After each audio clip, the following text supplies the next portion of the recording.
A blind contour drawing is an exercise to help you get better at drawing from observation, drawing from what you see. So when I do this, my rules are that I cannot peek at my paper. So that means that I'm just going to look at the subject that I'm drawing, which in this case I'm drawing my hand.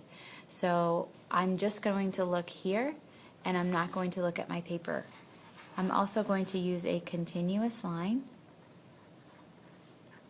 and I'm going to make sure that that line is a slow line so I can really pay attention to how the lines of my hand change, how they might be curved in some areas, how they might be pointed in others. So I'm going to get myself ready for this by turning away from my paper, and I'm not going to peek. So once my pen is down, I'm going to draw slowly. I'm not peeking, and I'm probably going to make a few mistakes. In fact, I might even go over some of the words that I've written on there, and that's okay. It's a continuous line, so I have to be careful here. I think I go up about that far, but it could be wrong. That's okay. And I'm going to go back down, back in.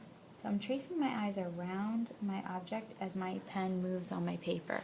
Now I'm coming back to this and looking, so I can see a couple of things. There's an area here where there's overlapping and I'm not right on. That tells me that I did not peek, that I was being truthful about that. Also, there are some areas that have a lot of space or maybe very narrow space.